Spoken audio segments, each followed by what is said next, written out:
Okay. All right. Bismillah ar-Rahman ar-Rahim. Rabbi shrah li sadri wa yassir li amri wahlul 'uqdatam min lisani yafqahu qawli. Allahumma la ilma lana illa ma 'allamtana innaka antal alimul hakim. So this is the third session, and the first session we mapped out what a worldview looks like from an Islamic perspective, a Christian perspective, and an atheistic perspective. So we've done 3 worldview perspectives on what exists, what is knowledge, and what is the purpose of the human being. So those were the broad areas that we covered. Last week, we covered European Enlightenment, and we did a little bit of history of atheism. We also covered a little bit about the breakdown of the church and how we got to where we are in terms of a modern secular society by and large. Today what I wanted to have a look at is more on, just a little bit more on atheism. So we'll see how many of these topics that we might be able to cover today. We might not be able to do all of them today in one sitting, but we're going to have a look at, well, what is atheism? All right.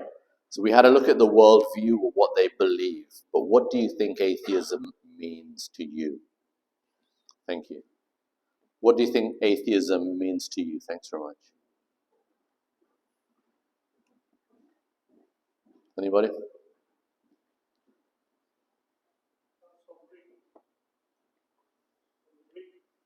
From the Greek? Theism? Yep. Good. All right. But what does it mean to you when I say that this is an atheistic worldview? What do you take from that?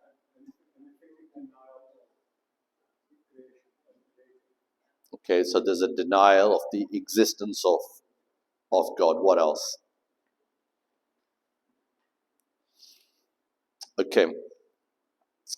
So atheism in its broader sense could mean many things to many people. And one of the things is clearly, right, they deny the existence of God. They deny the existence of God. So that was one of the categories that we had a look at. Some also say that they don't know whether God exists. So that's a slightly different category. All right, knowing something and whether something exists or doesn't exist, they're slightly different in terms of these categories. Some people are skeptical about all of these issues, about metaphysics, about God, about the afterlife, and those aspects. And they are, by and large, they're materialistic, or they follow what is a worldview which says that there is nothing but the natural world, and there isn't anything beyond or more than that. And that is very similar to a scientism, or the scientific worldview, in which science and the application of science from a knowledge perspective exists.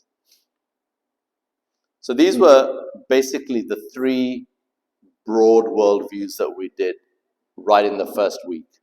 So we had a look at the Islamic worldview, the Christian worldview, which mirrors by and large the Islamic worldview, and then we also had a look at the atheistic worldview. Now, have a look at how they've truncated what exists into only the seen realm. Everything else is completely denied. But from an Islamic metaphysics perspective and a Christian metaphysics, it's a lot more wider, much more broader, and there's a lot of hierarchy there embedded. Now, how do we know what exists? Is predicated on, by and large, the axis of knowledge, which is called epistemology. And from an Islamic perspective, we have all of these particular aspects to actually cover, and these are, each of these particular streams are coherent with each other. And the problem that atheists have is that they don't believe in the Christian world order, because there is a lack of coherency between reason and logic with the Bible and its metaphysics. And so what they've done is they've reduced it only to the sensory experience which is the sort of domain of science, basically, and also in terms of reason and logic, which we also agree with. Okay, so what exists, this particular category of what exists is typically called the metaphysical realm. All right, so that is the category that we've just had a look at. How we know those things, how we know about those things is then classified within what is known as the epistemological claim. All right, so these are the sources of knowing whether these things exist or not. All right, and so our job, all right, is to be able to establish a narrative, okay, a story where we can demonstrate that these things exist primarily outside of revelation and primarily out of scripture at this moment in time. Because if you're talking to a non-Muslim, the non-Muslim will at the outset say, well, we don't believe in the Quran, we don't believe in the Bible. All right, so how do we take them out of that particular realm into the realm of reason and logic or empirical evidence in order to build our case from the first principles in order to demonstrate our sort of perspective on an Islamic worldview? So what we're having a look at today is, by and large, what the atheists, the way that they manipulate this particular narrative.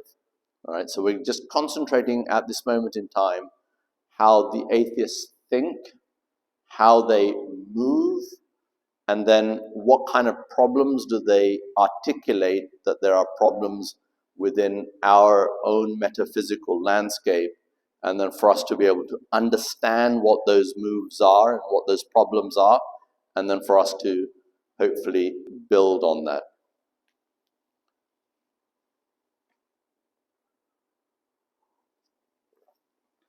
So the first aspect is really the proposition that God exists. All right, that is for us the issue, foundational proposition and the foundational claim of that entire metaphysics. All right, without God, that entire framework just doesn't exist. All right, so this is what is called a metaphysical claim. This is what is called as a metaphysical claim, and I just want you to bear that in mind. Now, knowing about whether God exists or not, that is typically called an epistemological claim.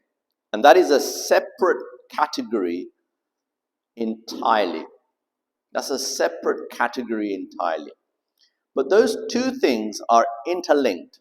They're interlinked in a way that this particular claim, or metaphysical claim, that I believe fairies exist, or I believe angels exist, or I believe God exists, there's got to be a direct correlation with some sound, rational basis in which you get knowing about God to understanding whether God exists or not. Okay? So knowing the pathway and actually knowing whether the God exists or not, in this case, are two different categories that we want to be able to separate. So there's many things that we just don't know. All right? Okay. All right? So atheists, they deny this particular claim. So they deny the existence of God. Okay? There's another category of people who are called the agnostics. So agnostics are not the same as the atheists. They're slightly different. You get the soft agnostics or you get the hard agnostics as well. They essentially say that there is uncertainty as to whether God exists or not. Okay? There may be probability that God exists, but you haven't demonstrated certainty that God exists. especially from a design argument perspective, and then they say, well, who designed the designer, and so on and so forth. Okay. Then there are these hard agnostics who say that it is impossible to know that God exists. It's just, there is no linkage between the epistemological claim of knowing with the actual claim, which is a metaphysical claim, because God is not a physical being. He is beyond physical, and that's why it's called a metaphysical claim. And they say, well, that is impossible to source.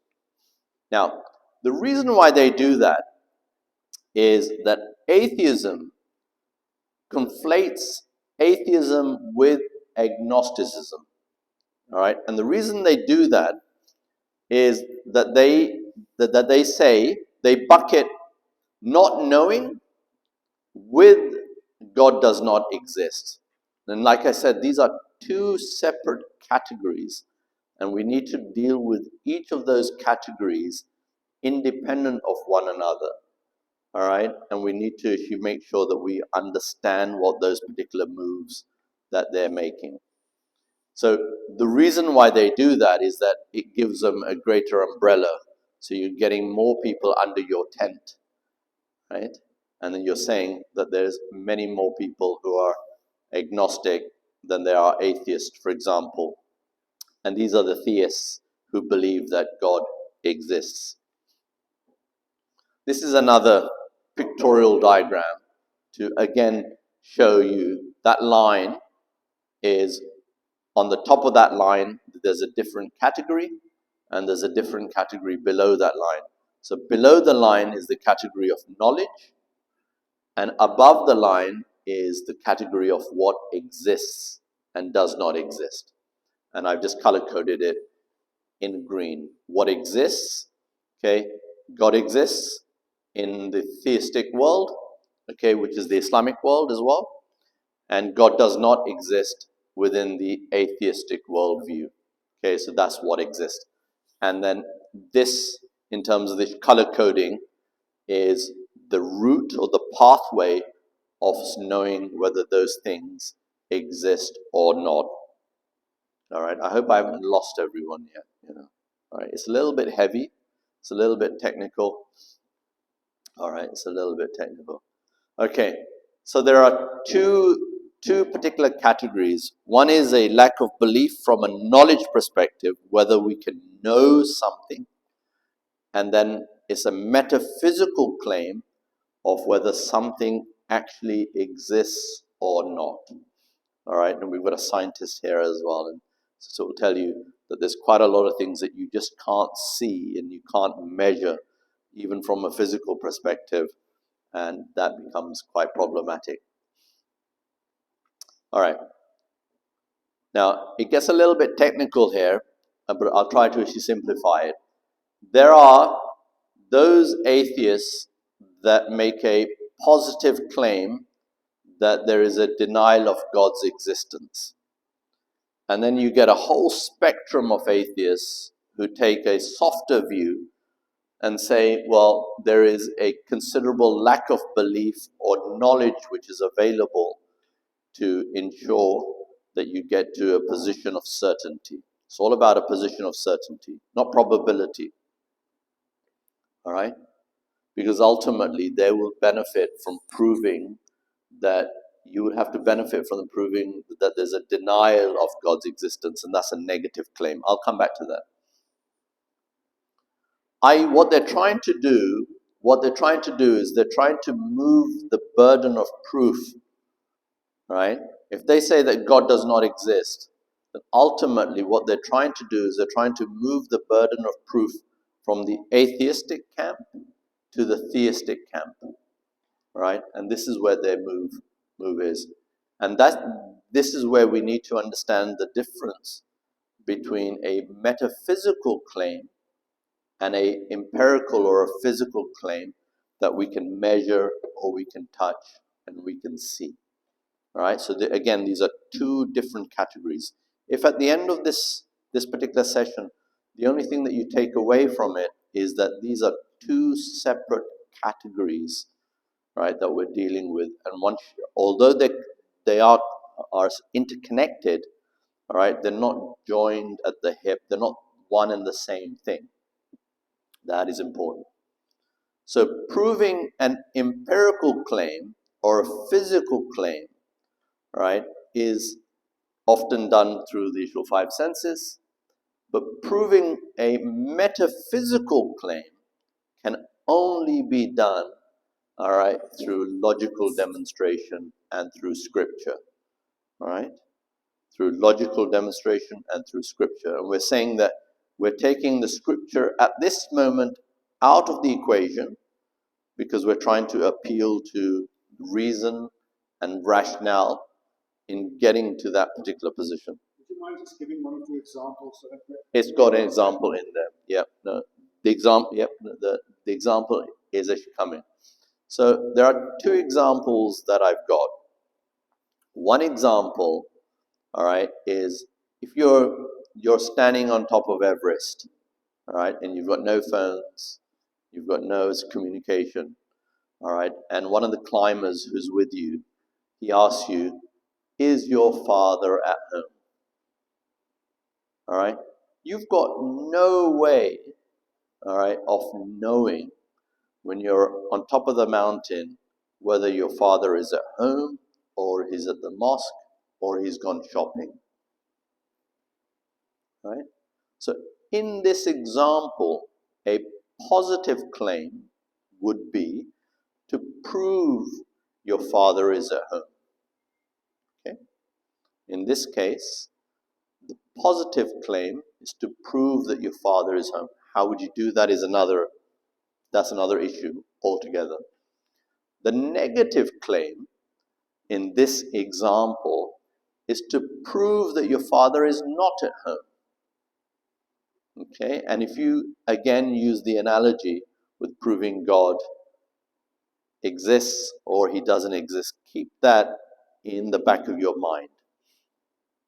Okay, so in the physical realm, right, you can either make a positive claim or you can make a negative claim as well. All right, so theism, all right, from an Islamic perspective, is a positive claim that God exists. All right, and atheism is a negative claim that God does not exist. Okay? Atheism is a negative claim, all right, and then you would have to ask them to prove that. Okay. From a metaphysical, so I'll give you an example of a couple of metaphysical things. Love, thoughts, ideas, pain, they're relatively subjective often to your first person experience. All right, if I say to you that I'm in pain, all right, you can't measure that. You can't measure that as a physicist. You say, well, he looks all right, you know, he's got no temperature, he's got no fever, all right, but I can tell you my heart's broken, or I'm in pain, I've got worry, all right. All of these things are, by and large, they're metaphysical claims. All right? And God is also a metaphysical claim because he's not a physical being. Right? So proving a metaphysical claim, whether both a positive or a negative, you can't do it through empirical means. You can't do it through science. The root or that access that we had a look at earlier, all right? We had a look at earlier, all right? Oops, I'm in the wrong way, sorry. Where we had a look at earlier, okay? Knowing, okay? These are the only two sources here, this sensory experience and reason and logic. Okay? But for a metaphysical claim, you can then only use reason and logic as the source in order to actually do that.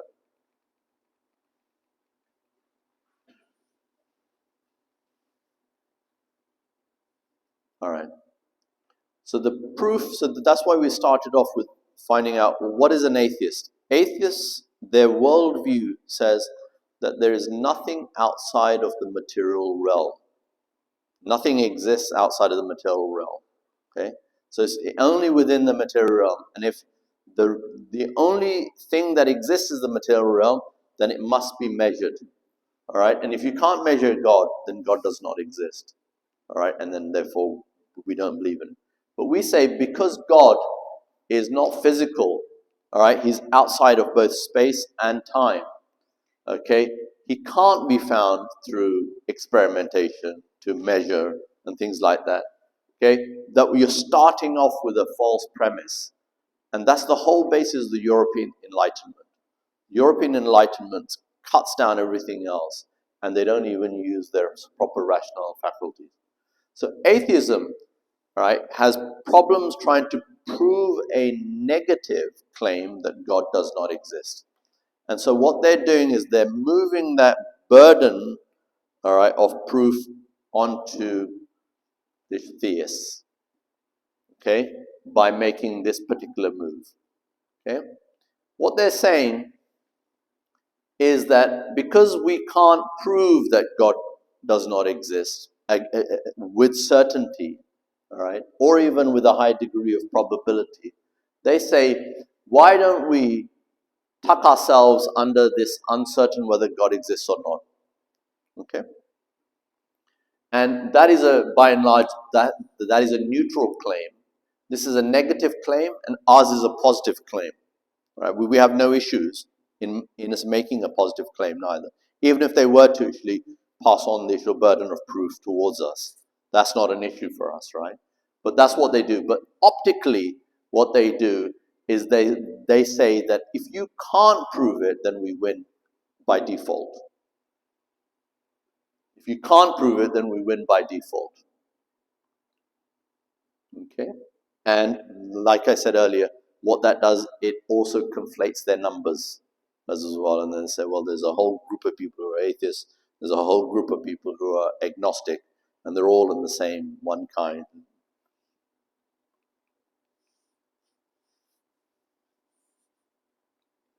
I've got some extra. So that is basically the agnostic, this atheistic move, conflating these two particular categories. Has anyone got any questions before I move on into the next section? We're okay with that? Yeah? Okay. There's no tests after this. All right. So now we want to have a look at what are the main atheistic contention points, even with a God. Okay? And some of the things we're going to have a look at, all right, is that they say that you can have a universe from nothing or by itself. All right. So the theistic position is that you cannot have something existing either by itself, all right, or out of nothing. Okay. And that is, but physicists now, all right, some of the atheist physicists say that is possible. All right. That is possible. And therefore, you don't need God. The design argument that we typically use, which is very intuitive, all right, there's a beautiful level of complexity, right, that runs across nature, and we say, well, there's got to be a designer behind that design, all right. Even with simplicity or with complexity, there's complexity of the eye, the heart, all right, the amount of blood that it keeps on pumping day in, day out, right? I mean, it's just phenomenal, that particular organ, all right? The complexity of the eye, the complexity of the ears, every single piece, right? But then they say, well, you know what? Evolution now throws open the doors of those particular processes, and we know how this came about, and therefore we can dispense with the need of God.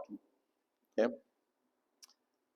About now the cosmos, where did that come from? We talk about fine tuning, and they say, well, that there are potentially multiverses, and you're just one of those verses in that whole plethora of multiverses. And then the last but not least, then there's the problem of evil, which just comes into questioning God's existence or the type of God and how do you square that particular circle. All right, so we'll start off with the cosmos from nothing. All right, from the universe from nothing. Hopefully, you can also chime in here as well. So this is a chap that you mentioned, I think a couple of weeks ago, Lawrence Krauss. All right, we'll talk about him very briefly. We'll talk about his particular book very briefly as well. And then we'll also talk about a critique that was undertaken by another fellow atheist of his particular position. So Lawrence Krauss is a theoretical physicist and is a cosmologist, and he's an ardent atheist as well. You remember we spoke about the issue four horsemen. I think it was last week. We had this Christopher Hitchens, Sam Harris, Daniel Dennett, and Richard Dawkins. And this is the second wave of those particular type of atheists. So he's an undergraduate of maths and physics, and he also did his PhD in physics at MIT. So in the book, he talks about the steady state versus the Big Bang. Okay. He talks about the expanding and in cosmos. He acknowledges the fact that there is a Big Bang, and he talks about this energy of the universe, and he talks a little bit about this quantum mechanics. Prior to the Big Bang, which was I think in 1902 or 1903 or whatever it was, right? In the early 1900s, all right? Apart from revelation, okay, apart from the Bible, apart from the Quran, right? There was nothing from the rational mind that you could really say too much about the history or how old and how it began, right? Aristotle, right, this Greek philosopher, he thought that the universe was eternal, that it always existed, and it will always exist. That is the steady state. That is the steady state. Einstein, when he did his famous quantum mechanics or the equations, what he thought was it was showing him that the cosmos was moving from one steady state into another steady state. But in fact, what it was telling him was that the universe was expanding, and it was expanding rapidly. And he said that was my greatest error, that he didn't pick it up, that there was this massive expansion. And I think these were known as the redshift experiments, the Doppler effects, to show that the universe was expanding. So if the universe was expanding, then if you run time backwards, okay, it means that the universe was getting smaller and smaller and smaller. That there was this point of singularity in which everything started from. So those were the two types of discussions that were taking place philosophically. So there was a steady state that has always been there, but then within the early 20th century, this particular scientific discovery of the Big Bang was undertaken.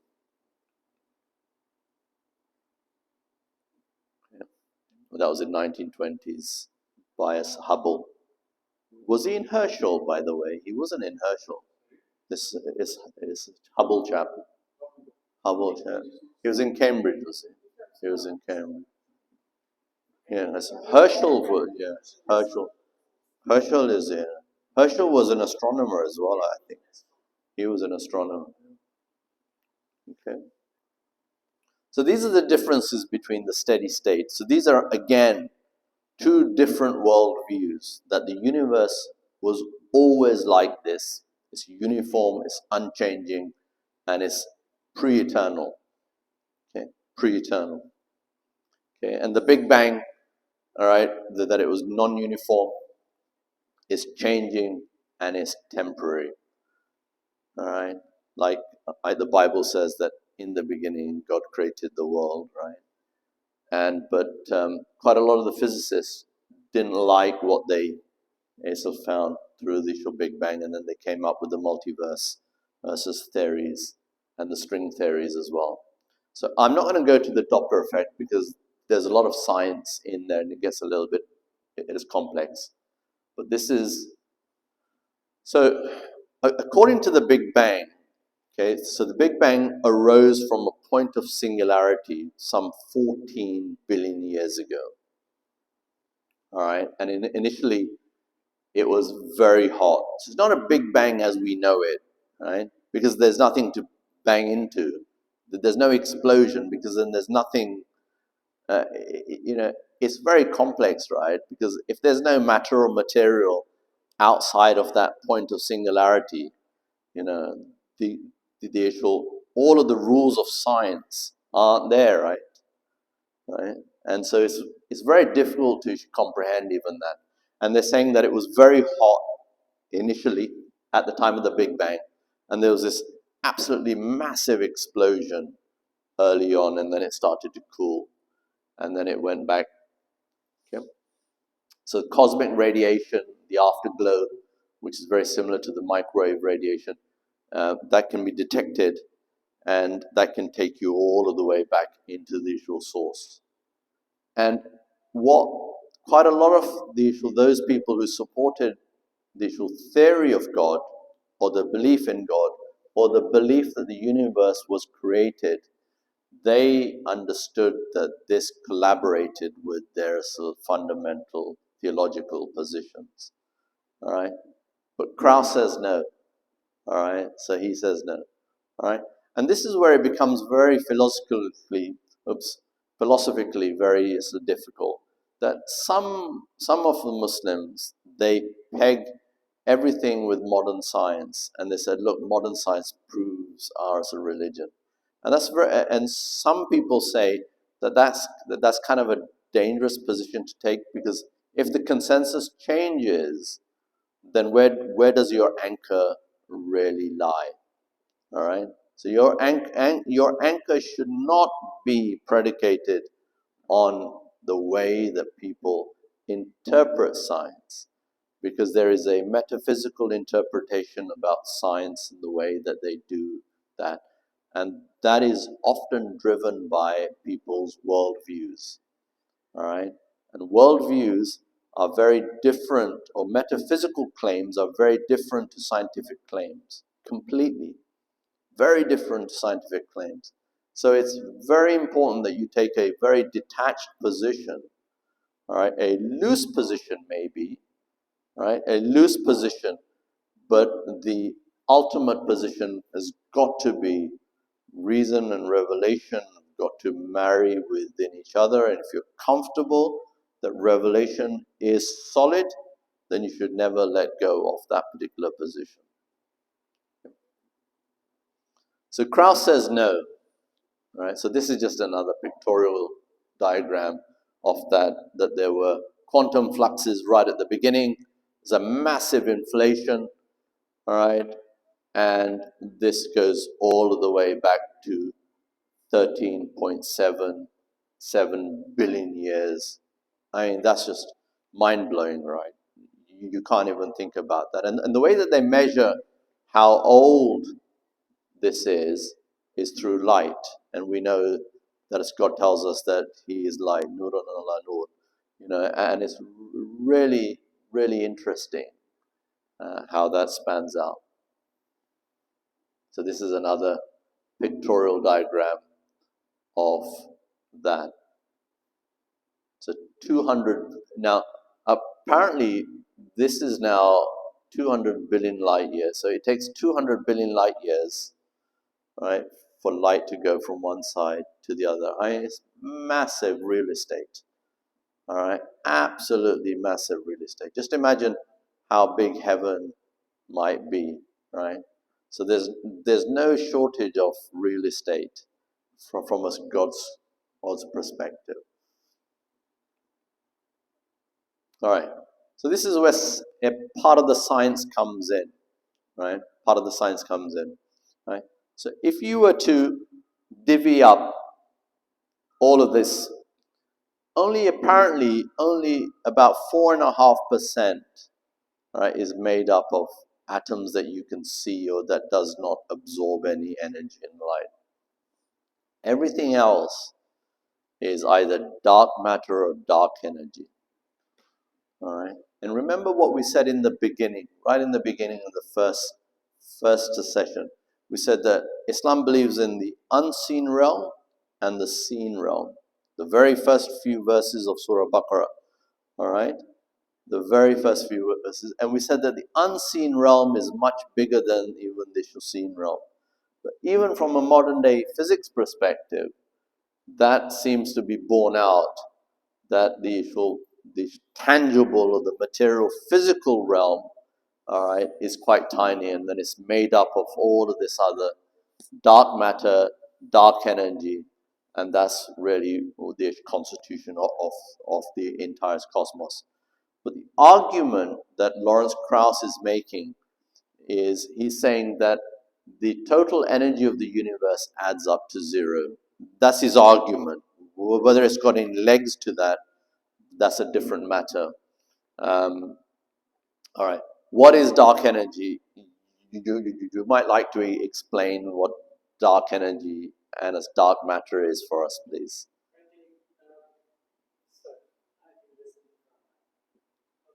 In terms of dark energy and dark matter, there is no physical observation.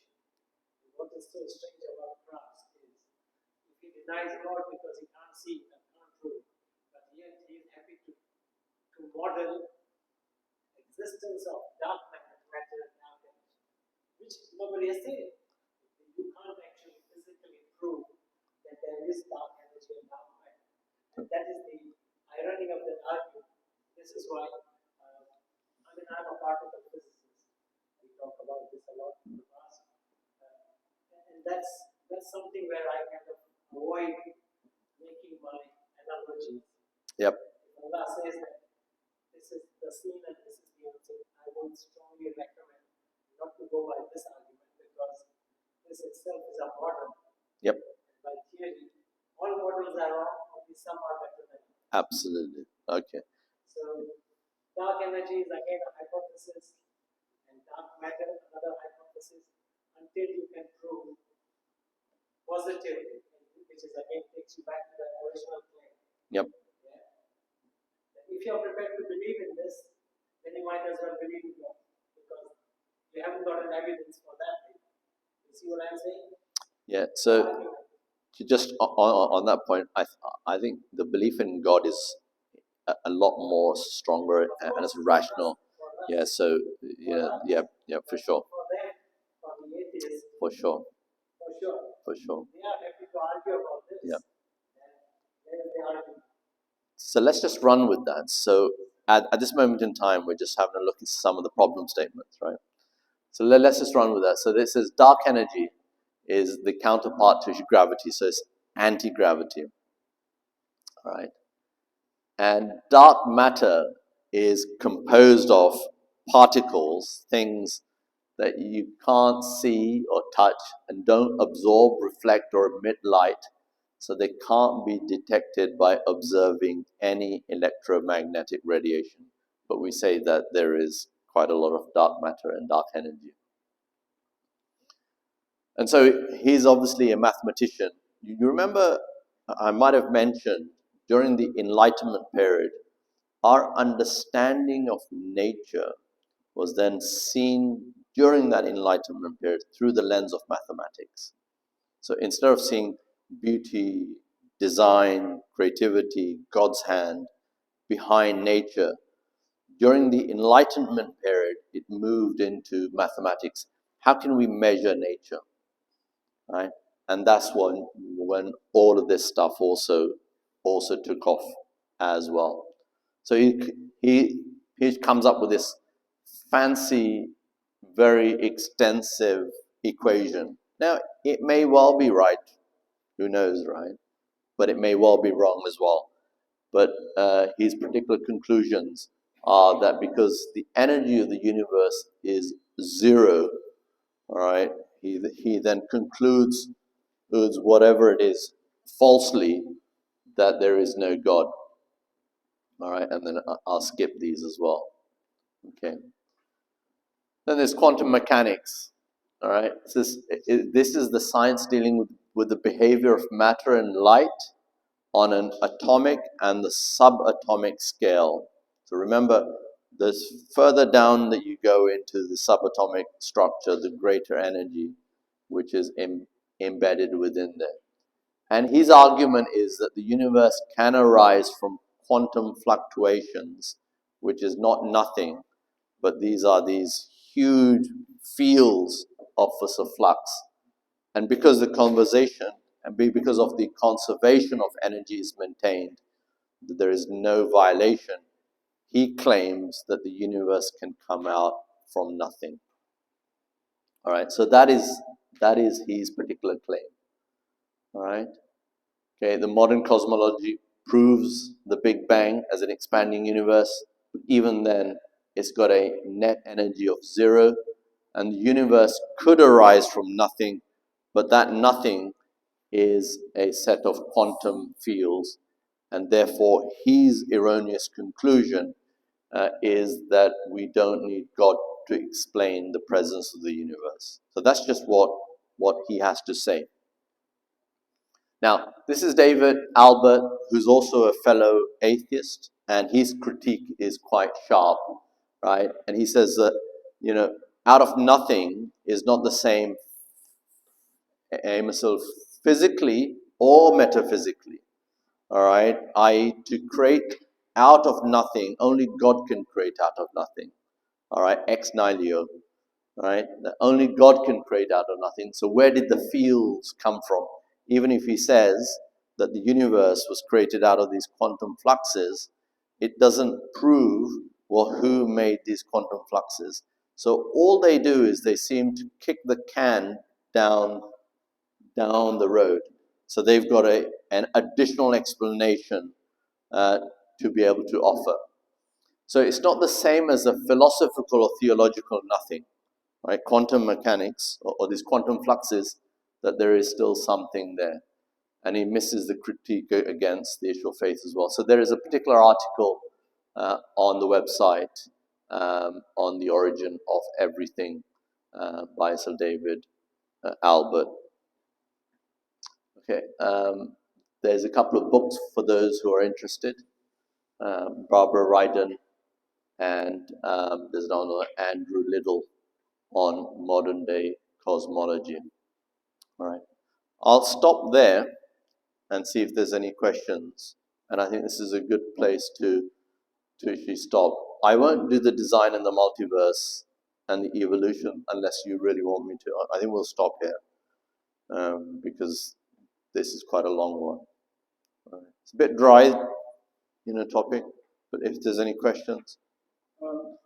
This is all very interesting.